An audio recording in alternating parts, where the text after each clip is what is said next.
Tonight in Vancouver is fireworks night. Gotta love the fireworks. Well over 250,000 spectators come out to watch the fireworks on balconies, beaches, and over 800 boats. It's the busiest marine event in Vancouver of the year, which is why we're going out with the Royal Canadian Marine Search and Rescue tonight. Make sure everyone's boating safely. But before I'm allowed on this boat during the fireworks, we have a little bit of training that we have to do. And as expected, we get called out to an actual search and rescue call. All stations, all stations. This is DownieLive, riding along with the Royal Canadian Marine Search and Rescue. There are 31 RCMSAR stations in British Columbia, but we're meeting the crew at the RCMSAR North Vancouver station. Thank you. Come in, Mike. Oh, wow. First things first, I need a life jacket and a helmet. Do you have water? I do. 2 liters. Is that enough? You gotta stay hydrated. That's right. Gotta stay hydrated. Stay hydrated, kids. And to run through some safety protocols with the team. Which means we're in the green zone. Green zone. Which means We're good to go. good to go. Good to head out onto the water. So even though we're heading out just for a training exercise and to be ready for tonight, it's still the busiest day on the water in Vancouver, and so we could get called out at any time. You hope that doesn't happen. You hope everyone is boating safely, but we'll be out there, we'll be ready regardless. We're going out on both of the North Vancouver station's boats. RCMSAR 2, which we're in now, and the smaller one, 2B. RCMSAR 2 Bravo, 2 Bravo, Star 2. And when I say today is the busiest marine day in Vancouver, I mean this is the day with the most number of boats out on the water. In fact, kayaks and paddleboards too, sailboats and paddle wheelers, and don't forget, Vancouver Harbor has seaplanes as well. And most of those vessels will stay out for the fireworks, which happen after dark. But we'll get to that later, because right now we're headed up Indian Arm for 3 training exercises to make sure we're ready for tonight. So we've just hit a slow zone, top speed 5 knots.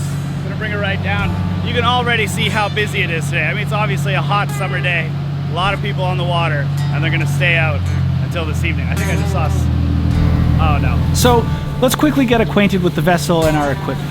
This vessel has 4 main positions. Dan here is the captain, or the coxswain of the vessel, and he drives and ensures it's being operated safely.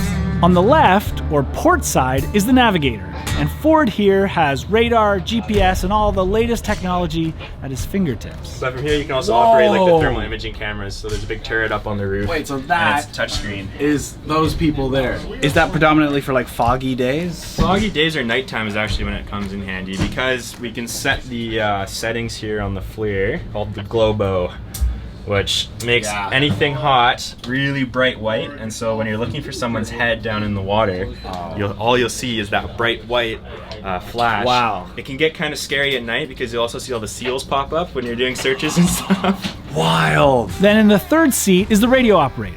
And the final side, seating for someone like me, but also doubles as first aid? We'll put down a stretcher here. If somebody's here, we can put it's like a full-length person. Right, a full-length person. Yeah, full-length person should go there. Down below the front is where they keep all of the emergency rescue equipment. Defibrillator, first aid kit, oxygen, stretchers, spine boards, baskets, and basically anything they could possibly need in any emergency situation.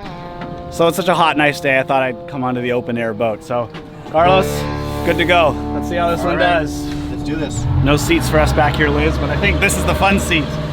So where we're headed right now, if they were to get a call while they were back at the base, full speed, blue lights on, everything, it would take them 20 minutes at the fastest to get there.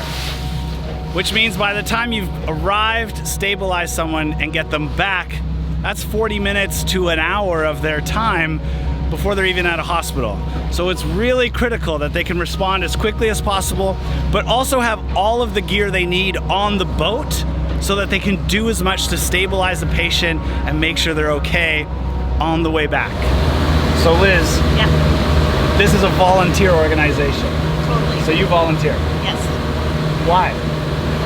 I get to do this on a Saturday, and I get to learn a ton of skills, and I get to be with these awesome people. Good team. Good team. Great station, So we're coming up to Granite Falls, which is our destination for this training. It's a pretty popular camping and hangout spot, and they actually get regular calls here, we'll say. And so to do an exercise here is actually pretty good practice. So the situation is a hiker has injured their ankle and are unable to get out on their own. We found them. I kind of fall down there. Wait, Do you have a twin brother that's on the search and rescue? You look very familiar. Forget, let's get to your leg. I'm sorry. Since there are no roads on this side of the arm, this is actually a pretty common call. Now, most, if not all members are first aid trained, but in fact, Ford and Ben here work for the BC Ambulance Service as their day job. So I think Trevor's in good hands. This is a vacuum splint, yeah. So if you feel inside of it, like there's some beads in there. Yeah. When we suckle the air out, those beads essentially get really stiff and hard, and that's what gives the support for the injury. So you can see it gets like super rigid and like there won't be any movement at all. Obviously we wouldn't knock on a normal patient's head, but how rigid it is. How's that? So we carry these for ankle injuries, for wrist injuries. We also carry them for like the entire leg, and then we have a full one for the entire body. Full somebody human. has a spinal injury. Like a full-length person. A full-sized human one, yeah. All right, everyone's safely back on board. Time to do the next exercise. We're now going to practice an expanding square search pattern. Ready to start when you are. Right, here we go. So you start in the middle. Starting. Starting. Start driving in a straight line. The navigator will count on their watch a certain amount of time. In 5. Starboard 90 degrees on my mark now. 90 degrees. At that point, turn a hard right, 90 degrees. Go along for that same amount of time, hard right, 90 degrees. Eventually your timing starts to get bigger, so you have this expanding square that's growing, and your search pattern spreads to search the area, because currents, wind conditions, you never really know which way someone might float. On my mark. Now. 90.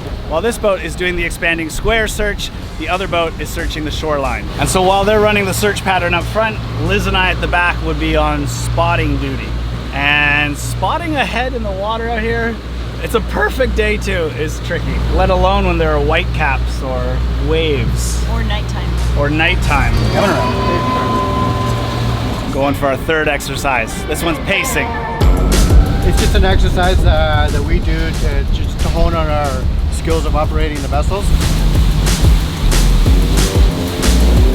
As you can see, the smaller vessel matches the pace of the larger vessel, pulls alongside and right up against it, so they can transfer equipment or personnel if needed while moving before splitting apart and heading off again. This is why pacing is important. Well done. And so that wraps up our training. It's time to head back to the base until we get a call on the radio. Team Star 2, Bravo. Bravo, Star 2.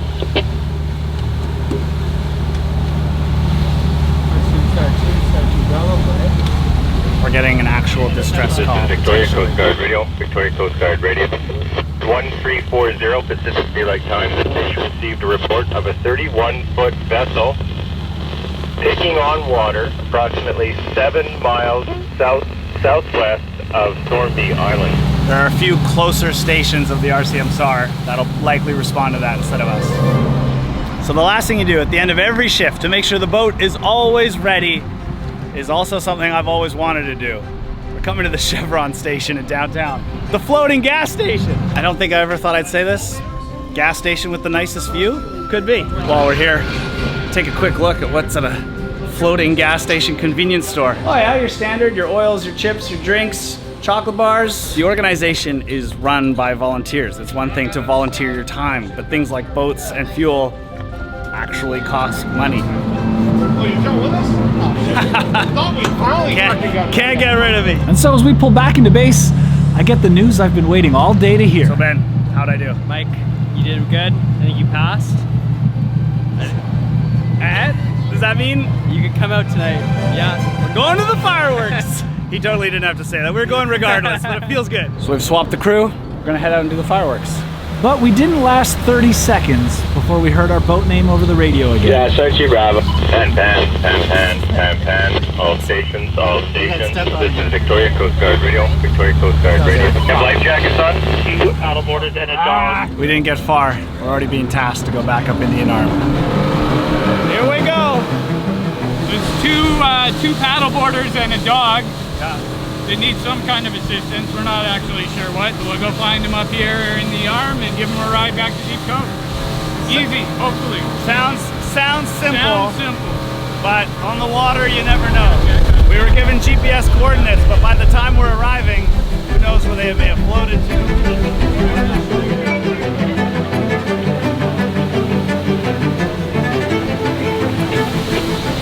thought this could be them, but it's just a canoe. Paddleboarders more like up this way, but not. Little local intel.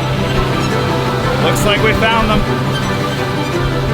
Now, in this particular case, these paddleboarders decided to try paddleboarding to a campsite to camp overnight, but had only gotten halfway by sunset and realized they were absolutely exhausted and wouldn't be able to make it.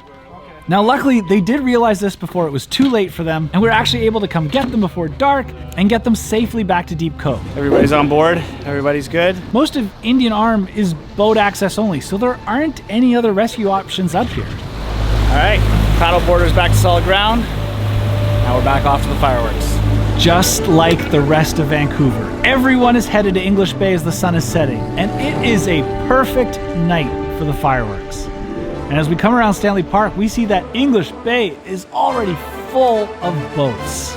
With these many boats, I want to see what the radar looks like. Ha! It's just a polka dot screen. Look at that, the circle around the barge. So we're here, we're ready. I think we're just waiting for it to get dark now. So, our job is to wait until the sun sets and be available in case someone needs our help. But so far, I've never heard the radio so quiet before. yeah. Dead quiet, man. Not a peep. Bad omen. Bad omen. And so as we wait for the fireworks to start, I want to thank the RCM SAR for inviting you and I out on the water with them. If you're interested in becoming a volunteer or donating to RCM SAR, I've left a link in the description down below.